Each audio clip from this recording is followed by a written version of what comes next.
Off in the traditional fashion, just with any team news you may have? No, which is good news. So nobody suffered any kind of problems, injuries, whatever from the last game, which would rule him out for the next one. And on the other side, nobody is close enough to return to the squad. Sorry. Some of your more Gary, regular, Gary, can you repeat that? Sorry, starters, Gary, can you Jürgen. repeat? Gary, can you repeat that, please? We lost your sound for a second. Sorry for this second question. Yeah. Obviously, nothing at stake really, Jürgen, with this game. Is it a chance for some of the senior players not to travel? Maybe one of the youngest ever Champions League lineups to start? Our Champions League squad was already very young.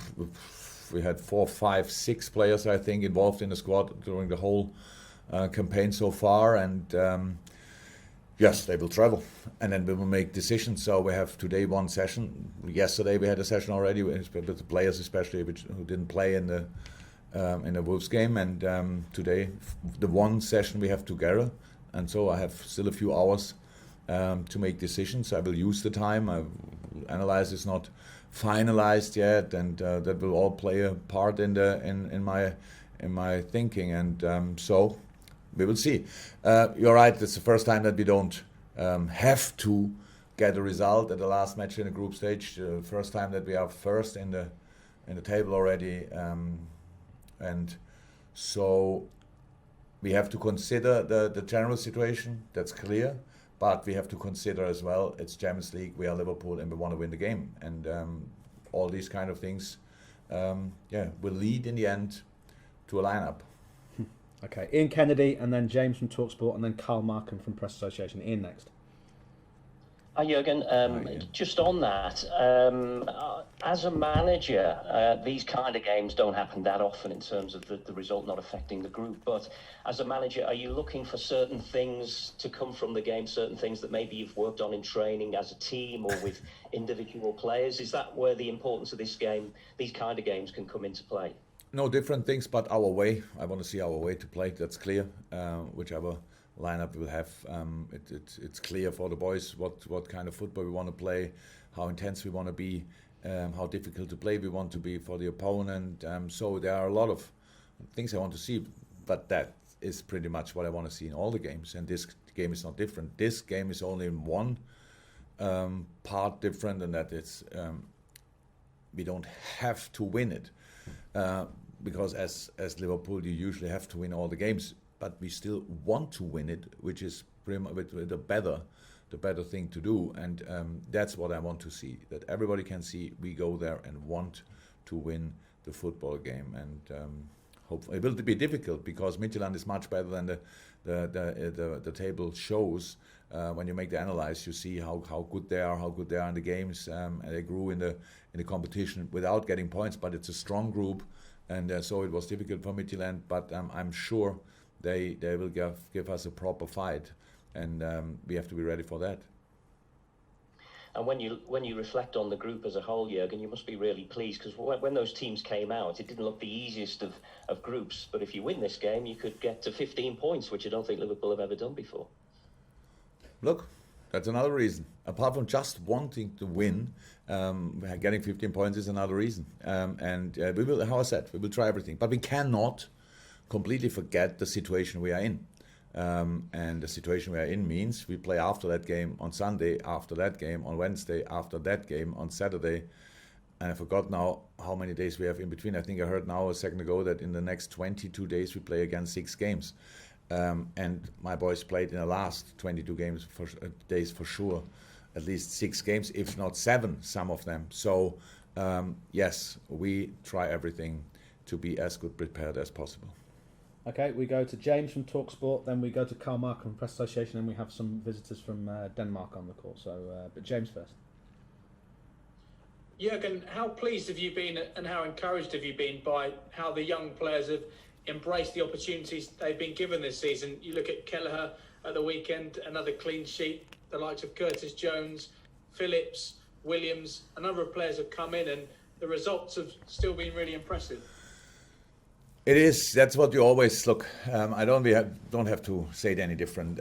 We had some problems injury-wise. That's clear. We lost top class players to injuries, and then of course it's one door closes and another opens up, and that's how it is. But then you still need the right kids to use, or the right players to use the chance, and how the boys did it.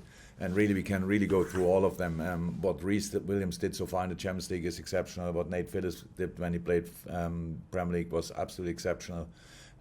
Nico played now 2 really good games in a row, especially the last one was really good. Curtis plays like he played already like 10 years for us. Queef was always a talent. Now he got the chance to show that on the big stage. Used the opportunity, nice for him. So yes, without them we would have been lost, to be honest, without these boys, and thank God it worked out. It's the biggest part is obviously that they really are ready for it. They are the biggest reason for it, but Vitor, Majos and Matos and Pep Linders are really close to that group before they join us even, and so they were really well prepared, and that's good, and that's why we could use them in the way we used them. Okay, so Karl Mark Press Association, then we have Kenneth Christensen, followed by Kenneth Jensen, followed by Babatunde, and I think that's us for now, but we'll go to Karl first. Hi Jürgen. Can I just quickly check on Origi's situation? He wasn't in the squad at the weekend. Is he injured or no? No, Dave is not injured, but obviously we don't have a lot of players. But our offensive options are in the offensive area. The options are better than in other areas, and so I cannot just bring 3 strikers or whatever, or very offensive players in the squad when all the things can happen all over the pitch. No, Div is in a good shape, but was not in the squad in the Premier League last time. And at the other end, we've seen Kelleher keep 2 clean sheets. I'm just thinking, with Alisson still not available, do you have to protect Kelleher for this game and maybe bring in Adrian, as Kelleher has been your first choice? Interesting. No, we will see. Lineup-wise, I don't make decisions, but it's now not usually a goalie. You don't have to change that often. And nobody told me anything different, that Queef should be ready again. So I didn't think about it, to be honest, but that's probably a good sign. Okay. So 2 Kenneths. Kenneth Christensen first. Are you asking in English, Kenneth? Just so good, we don't need the headphones. Yeah, my Danish is not good. So. Okay, thank you. Jürgen, about Midtjylland, they got a result in Italy with 1-1, and they played a little differently with 3 central defenders. Do you have any thoughts about this? Yes, in general, I have a lot of respect for Midtjylland, to be honest, because we played here and we were slightly lucky to win the game. And yes, they have now 1 point, but good performances, really good performances in the Champions League. We're unlucky in the games, and that's how it is with experience in the competition. You learn it the hard way. All of us learned it the hard way. But I think they should be really proud of what they did so far in the Champions League. And I know. They think in this moment, so we are the big chance for them, big name, but they expect us to make some changes, stuff like this. They have a home game, so they can go to 4 points, which would be a big one. It's from a financial point of view, winning a game in the Champions League is a big one. So, but the bad news from my side is we go there with all we have. So we try absolutely everything to win that game. We want to have 15 points, all this kind of stuff, but with all the respect for Midtjylland, and they didn't have to change their system, that I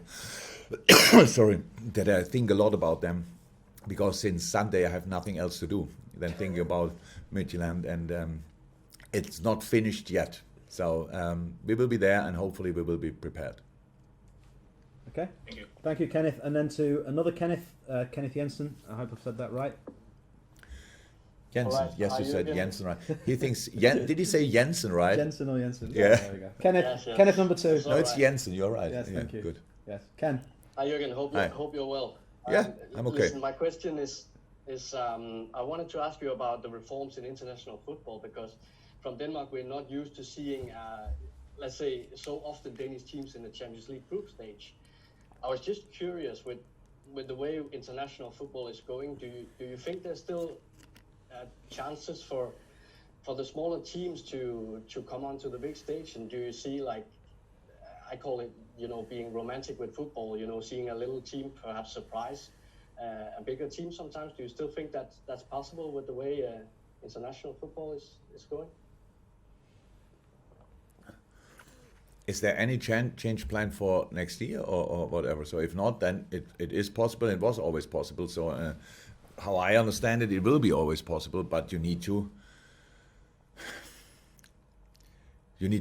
maybe overperform. I'm not sure, but that's how it should be. Champions League is Champions League, and European League is a wonderful league, to be honest. And it's really great. So if you qualify only for the European League, it's still massive and still big, and gives you you can collect and get a lot of experience in these kind of competitions. But then if you want to be in the Champions League, you have to be an absolute top. We struggle with qualifying every year for the Champions League. So it's that for a club like Liverpool, that's a proper problem if you don't do that. And because here are fighting 7-8 clubs every year for the 4 spots, and that's obviously, you cannot never be sure that you get there. So yes, it's for all of us the same. The place should not be granted, but it should be possible to qualify for the competition. And I think that is the case in the moment. Should it be easier from a romantic point of view? Honestly, I don't know. It's long ago that I was in that situation where I thought about that, but I think it's a very good competition how it is in the moment. Brilliant, thank you. And final question in this section before the player comes in, Babatunde. I think if you could unmute, and then it's you're concluding our press conference with the manager. Good afternoon, Jürgen. Hi. Congratulations for winning the best coach in world football by ESPN. But do you think you deserve it ahead of Hansi Flick, who won the Champions League unbeaten last season? Sorry, I think we're going to have to get that again. I think the boss wasn't aware he'd been named best coach by ESPN. So, sorry, what was the second part of the question? But do you think you deserve it ahead of Hansi Flick, who won it the Champions League unbeaten with Bayern Munich last season? If I think I deserve it more than Hansi Flick, who won the Champions League? No. But I actually, well, the only thing I can say about that, I was not involved in the vote. So I didn't give myself my own vote or something like that. I won the FIFA's Coach of the World last year. I'm pretty sure because we won the Champions League. So if I have no idea, you have to ask other people.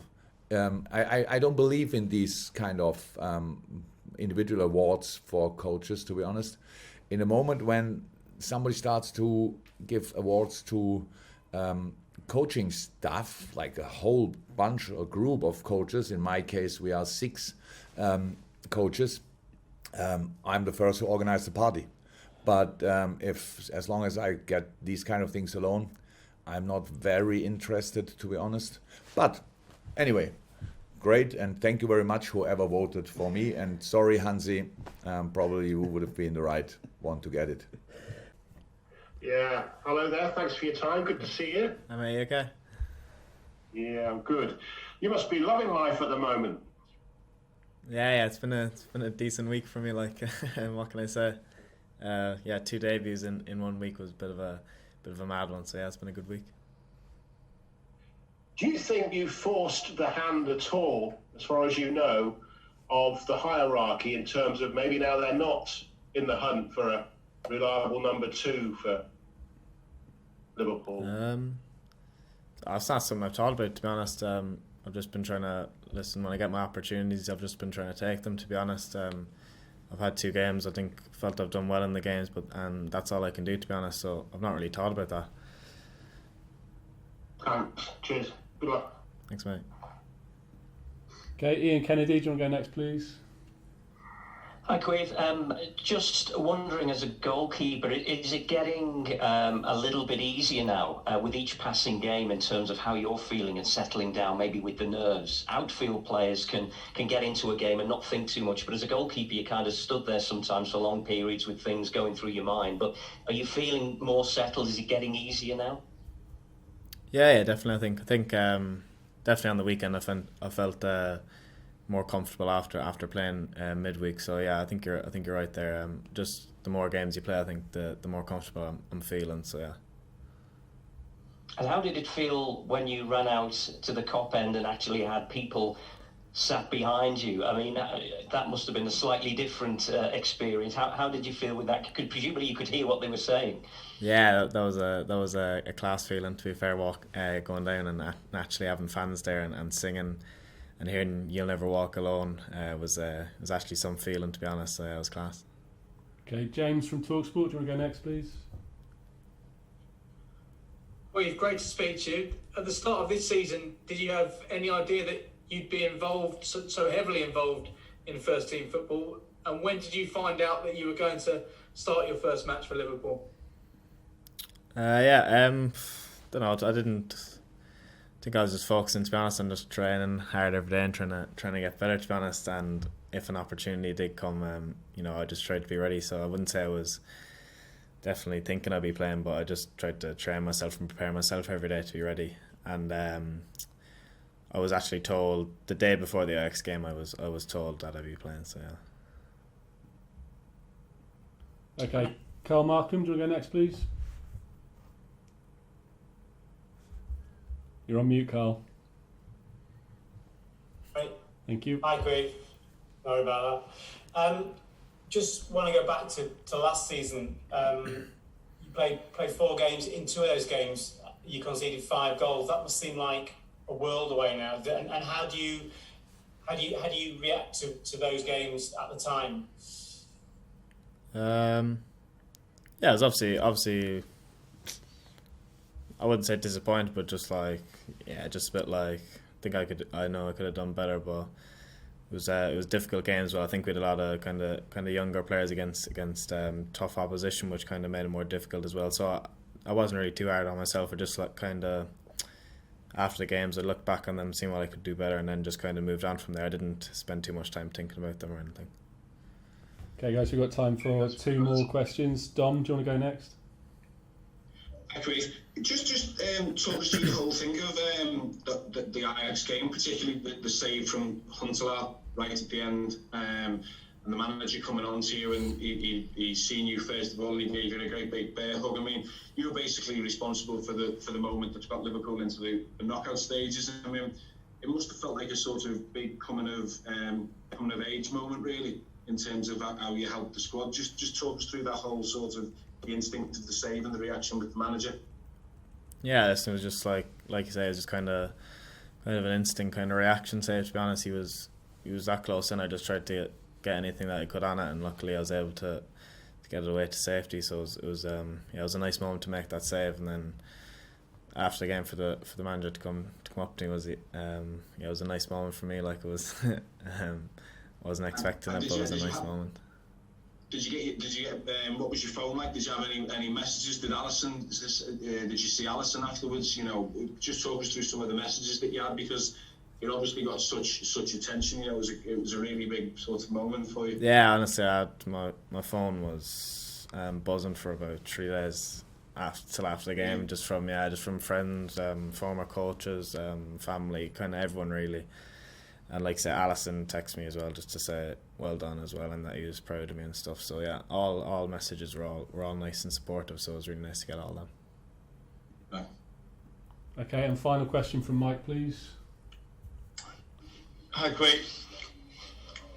Hi, can you hear me? Yeah. Hi. I was just with your family sporting background.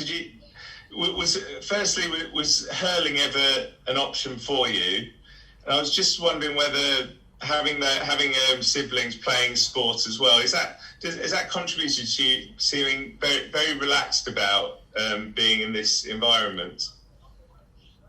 Yeah. Obviously, I had older brothers and who would have played hurling, so I would have just been kind of knocking around with them and trying my hand at that. I wasn't the best at it, so I didn't pursue anything in that. But yeah, like I say, I'm a calm guy anyway. So, and once I got that the chance to play, I was just relaxed and just wanted to take my opportunity. So. Okay, guys, thank you very much for that.